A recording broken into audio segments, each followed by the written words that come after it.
Hey guys, welcome back to today's video. Today is Friday, January 1st, 2021. That's my first time saying that. Wow, that feels very weird to think that we are in 2021. But even though the 2020 election was 2 months ago, we are still talking about it. Senator Josh Hawley from the state of Missouri. If you recognize his name from my channel, it's probably because you should. I covered the 2018 Missouri Senate race. He defeated incumbent Democrat Claire McCaskill just 2 years ago.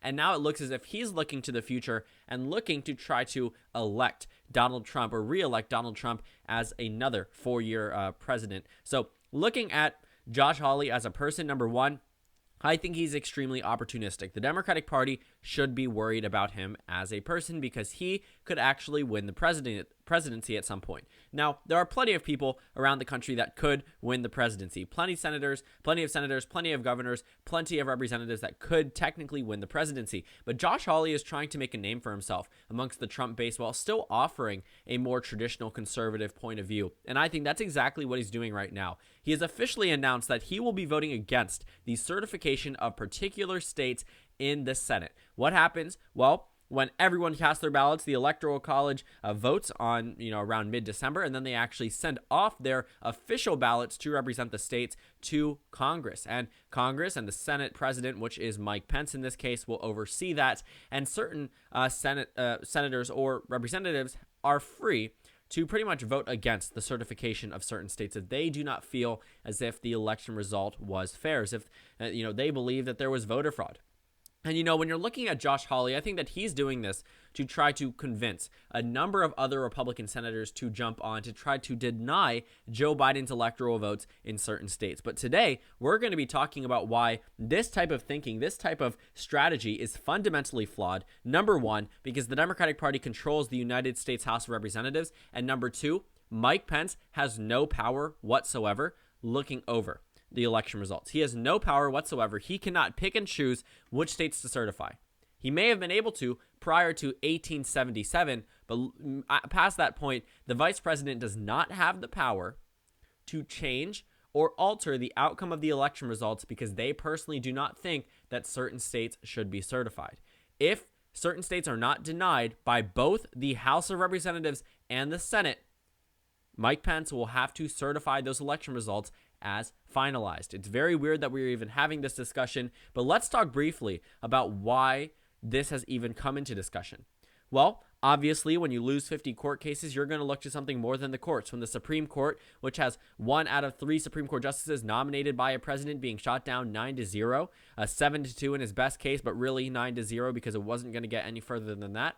Looking at so many strategies that the Trump campaign has tried to do, nothing has worked. The governors have said the election was fair, the election was safe, there was no voter fraud. Numerous Republicans in the Senate and in the House are pretty much split as to whether or not the election was legitimate or not. Many of them come from very Trump states, which is why a lot of them do need to pander, even if they personally do not believe this situation. The Supreme Court has shot down President Trump. The local courts have shot down President Trump. Nothing is working in his favor. So, what is the last-ditch effort? Well, it's to try to get Mike Pence to not certify certain states. Which states in particular? Wisconsin, Pennsylvania, Arizona, Nevada, and Georgia. 63 electoral votes in total. If you take them out of consideration and you give them to Donald Trump, of course, Donald Trump would win the election. But what Josh Hawley wants to do, it seems as if right now he's more focused on the state of Pennsylvania, claiming that they did not follow their own election laws. He is going to try to vote against the certification. He probably will vote against the certification of Pennsylvania. But let's talk about why that actually pretty much gives us nothing. It tells us absolutely nothing about what's going to go on. It's just going to be a useless vote, to be completely honest. He's just going to do it so he can say that he fought for President Trump when he tries to run for president in 2024. Because a lot of what we've seen so far is just Republicans trying to take advantage of the opportunity and become even more so Trump loyalist. When you're looking at the Texas Attorney General who's looking for a pardon, who is trying to sue a number of states, and then it's shot down by the Supreme Court, had that worked, Donald Trump probably would have viewed him in a much more favorable light, and maybe at some point in time, if Donald Trump was the one who was to be elected, could have saved him later down the road. Josh Hawley is trying to win over a number of Republicans, but he's pretty much leveling out the platform to a point where Donald Trump could just swoop in 2024, and this would all be for nothing. But that's pretty much besides the point. What he wants to do is to not certify the election results in Pennsylvania and then consequently pretty much does not certify the results in a number of other states. But we'll talk about why Mike Pence cannot actually do that. Let's look at the 12th Amendment. What does the 12th Amendment say? Well, it essentially tells us that the vice president has to open the election results, that he has to open all of the certificates and then the votes shall be counted. It's right here in, highlight. You can just read it over. And when you're looking at the strategy, people are saying that the 12th Amendment gives the vice president free reign. And while maybe under interpretation back in the 1800s, that is not the case today. Because you see the 12th Amendment, maybe at some point in time you could have misconstrued, open all the certificates to certify individually certain results. But after the Electoral Count Act, which was actually passed a very long time ago, 1887, you will see that essentially what they said is that both houses of Congress, I guess the United States House of Representatives and the United States Senate, need to agree about throwing out a certain state's election results, which means the Republican Party would need House Democrats to vote with them, on top of plenty of House Republicans in the Senate and in the House, Republicans in the House and the Senate that have already said that Joe Biden has won the presidency, that it's useless to continue fighting this. This Electoral Count Act of 1887 pretty much just forces both chambers of Congress to agree. And if they don't agree, well, then the election results are certified because in this scenario, if the chambers disagree, it's the governor's certification, not the vice president, that breaks the tie. So this completely removes Mike Pence from the situation. This is not a scenario that could happen no matter how hard they try. You know, when you're looking at the certification results in some of these states, where are the Democratic governors? Let's say Pence does try to, the Republican Party does vote against the certification. They somehow convince Murkowski, Romney, Collins to vote against it, right? Assuming every other Republican falls in order. They would still need the House of Representatives. On top of that, they would still need the governor's signature, the governor's certification to break the tie. Well, these states, regardless of who they have as governors, have already certified the election results for Joe Biden. But in a very weird scenario where the Republicans did not, it would still be a Joe Biden victory because there are Democratic governors in Nevada, Wisconsin, and Pennsylvania. So it doesn't even matter at that point. Mike Pence literally has no power. All he will do is open them and read it off. That's exactly what Joe Biden did in 2016. Don't you think in 2000, if the vice president technically had that power, that maybe Al Gore would have went about counting the Electoral College votes differently? Richard Nixon would have gone about it very differently. There are always opportunities that are in discussion, but when you actually get down to what's actually legal and what can actually happen, there's plenty of reasons you can speculate, but once you actually read the hard text about laws that were passed, about the amendment in the Constitution, you will realize that Mike Pence and other vice presidents in the future have no real power over what actually happens in Congress. In counting the electoral votes. When they're sent to Congress, it's in Congress's hands and Congress only. The president of the Senate is pretty much just there to read it off. The president of the Senate, Mike Pence, and the vice president does not have any power. And that is the problem. That is why this type of strategy is fundamentally flawed. Because if you're looking at a lot of the money that's being raised, what is it being raised for? Because chances are the Trump campaign already knows that Pence has no possibility of doing so. In fact, when you look at what was brought up in a court filing, Pence was actually secretly asking for this to be dismissed because Pence knows that the election is over. President Trump knows that the election is over. House and Senate Republicans know that the election is over, but they refuse to admit it because many of them are afraid of President Trump. They are afraid that if they abandon him, if they say that President Trump didn't win the election, that they will be abandoned by the most solid Republican base we've seen in decades. And they're right. They will be abandoned. But also sometimes trying to bring back, I guess, trust in our American electoral process does outweigh what would actually happen. Outgoing House Republicans have admitted that Joe Biden has won the election, or recently elected Senate Republicans. Why? Because they aren't too worried about the re-election bid if it's in 6 years, or if it's in 4 years, or if they're retiring. When you're talking about plenty of these senators that are going to be up for re-election very soon, many of them are afraid of being primaried because that's the next thing. That's the next step for a number of these potential candidates that could run in 2022 and 2024. Because if these senators say Donald Trump didn't win the election and the state voted for Donald Trump by 30 points and he won the primary by 80, who do you think they're going to vote for? The Trump supporting candidate, even if Trump is no longer in office, versus the incumbent Republican who quote-unquote abandoned President Trump when he needed it most. You know exactly how these states are going to vote. We all know exactly how these states are going to vote in primaries and how they're going to vote on the presidential level. So it makes sense politically why some of these Republicans are still trying to fight the election results. But then again, sometimes your country does come first. It should always, but especially now, it should. Because a lot of Americans do not trust the electoral process. They are still believing that somehow, some way, Donald Trump is going to win the presidency. And the answer is, no, this isn't going to happen. No matter how hard Mike Pence wants it to be, no matter how hard Donald Trump wants to win this election or the Republican Party, absolutely nothing is going to happen. Because block number one is the fact that Mike Pence has no power.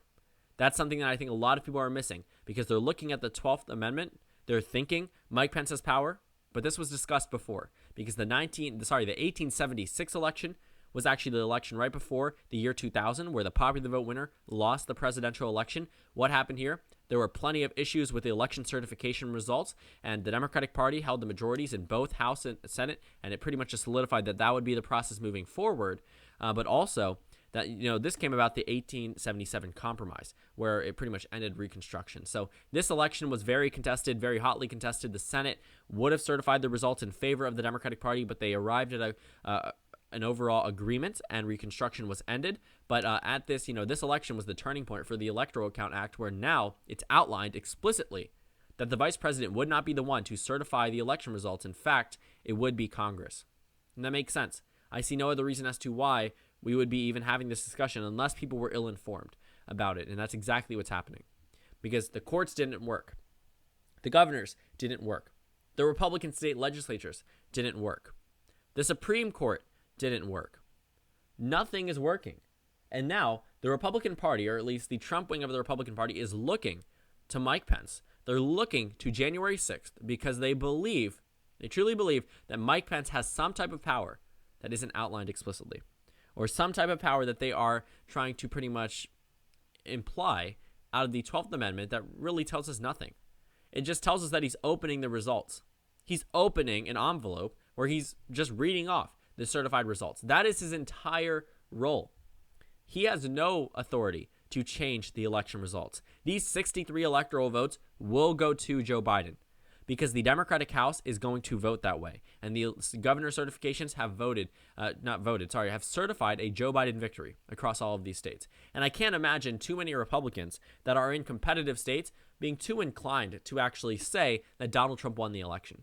Because when you look at the Republicans in Wisconsin and you look at the Republicans in Pennsylvania, when you look at the Republicans in a number of states that are competitive, Florida, North Carolina, Ohio, Iowa, maybe voting against the person who was just elected by the American people and saying that the election was not the election was not fair, that's not something that's going to be too popular amongst your constituents. Because even if Donald Trump won the state, what about those independents who voted for Donald Trump that won't view that as something that's fair? They voted for Trump, but they don't believe that the election was illegitimate. I can't imagine too many Democratic Party voters crossing over to vote for someone who said that their votes were invalid, that their votes were fraudulent. When you're looking at some of these states, yes, they may have voted for President Trump, but it's bold to assume that 100% of those who voted for Donald Trump are going to completely jump onto this idea that the election was fraudulent. Maybe 80%. That number makes sense, but you can't win with 80% of 51%. That's not going to work. You're not going to win your election. And that's why a lot of these swing state senators and swing district Republicans are going to be very iffy about whether or not they do vote against certification. But Josh Hawley has made it clear he will object the election results in the state of Pennsylvania. We don't know how many senators are going to jump on. We don't know if he's going to try to tackle any other states. But the main purpose of this video is to tell you that no matter how hard they try, nothing is going to change the election results. It doesn't matter who wants the election results to change. Even if Joe Biden said, I cheated, nothing is going to happen. Because when you're looking at the certification results, first of all, these were ran in many of these states by Republican governors. Number two, they were certified. The court cases threw it down. There was no proof whatsoever. So when you're looking at the election results, there's nothing indicating that there was any type of electoral fraud. On top of that, Mike Pence has no power. And when you see many of these Republicans that are 140 House Republicans supposedly going to vote against it, think about how many House Republicans there are. 200 of them. 60 of them are saying no. And if the House Republicans already need Democratic votes, if they're not getting those 60 Republicans, it's over for the House of Representatives entirely. The United States Senate, there are plenty of senators that are going to say that the election results were fair, that the election was not tampered with, and that Joe Biden is the next president of the United States. So House Republicans and Senate Republicans are going to need to try to pull something crazy. It's not going to be anything that's realistic. It's not going to happen. Plainly put, it's not going to happen. There is absolutely nothing that will change the outcome of the election. Joe Biden will be inaugurated on January 20th, 2021. Nothing is going to change about the election results. Mike Pence has no power. House and Senate Republicans pretty much have no power. It's outlined in the Constitution. It's outlined in the Electoral Count Act of 1877, which is exactly why the courts, state legislatures, governors, whoever you ask, has already shot down the prospect of a Donald Trump re-election, because they know the election was fair and the election should be certified, and it will be certified by Mike Pence on January 6th. Mike Pence will announce that Joe Biden will be the next president of the United States. So thank you guys so much for watching this video. Make sure to comment down suggestions below. Subscribe on the left if you haven't already, and check out the Instagram and Twitter. At the bottom left of the screen, there's also a Discord server for you to go ahead and join. On the screen, there's a video you can watch and then a playlist for my post 2020 election analysis videos. Again, thank you guys so much for watching, and I will see you all later today.